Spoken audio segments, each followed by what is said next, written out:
A cold coming we had of it. Well, it wasn't only the wise men.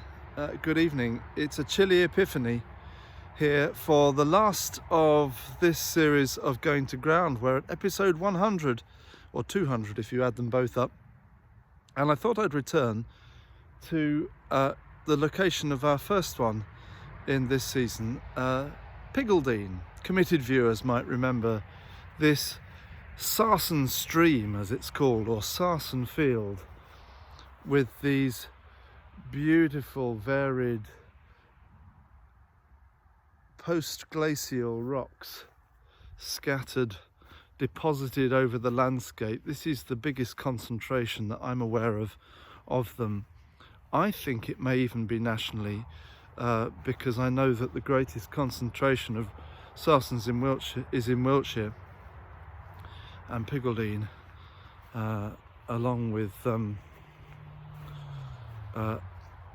Lockridge Dean, just up the road, is where they congregate most. And they fall in random shapes and sizes, scattered like crumbs or dice. They have occasionally been arranged by people, some propped up, others split with the frost. It's a vast congregation of stones stretching out into the distance, sometimes with sheep flocked around them. And as you might recall, they're known as grey wethers. Actually, wethers are sheep, and these are kind of decoy sheep. Well, it's lovely to be with you. I'm not going to break long, as I mentioned before, because well, the times require us staying in touch, don't they? I think probably, and I would enjoy that as well. Look at this over here. Now, last time I came, this was not fallen over. That's a great collapsed tree, and utterly rotten, because it's just crumpled as it's fallen. That's happened in the last couple of months.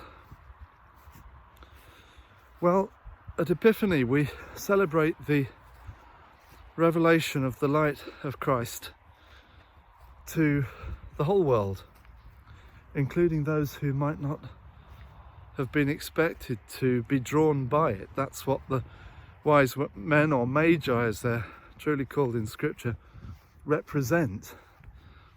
And they're imposters, really. They're fascinating figures in the nativity scene, grouped together of course in the nativity, but their arrival is recorded as being slightly later in scripture.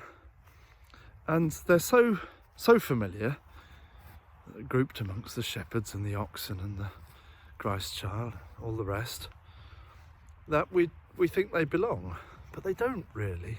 That's why they're so interesting. They're the very kind of people that scripture condemns: magicians, astrologers, charlatans, really, in scriptural terms. And yet they have been drawn, and here they are. And it's wonderful that at the start of the life of Christ, at the start of the church's year too, there is this reminder that all comers are drawn by and may approach the light of Christ. It's not exclusive, it's not bounded, it's radically inclusive, the fellowship of the Christ child. And all kinds of people who might not be expected to turn up are welcome to do so. The church must make sure that that's possible, for the light of Christ to be seen and to welcome in those who might otherwise be seen as strangers. So it's a good theme, and it carries on now for some weeks. It's a fascinating focus for our reflection. So we might revisit Epiphany when I turn up again. It's turning quite cold now, and the sun is beginning to set, as you can see behind me.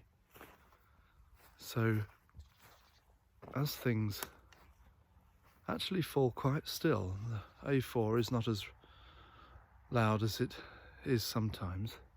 Just going to allow a short pause here at Piggledene, a prehistoric site, allow a little bit of time to reflect on our own approach to the light of Christ. The days, friends, are gradually stretching. Is it too early to say that? But they are. Nearly 2 weeks on from, 2 weeks on from the solstice. The light is growing. God bless you as you go to ground.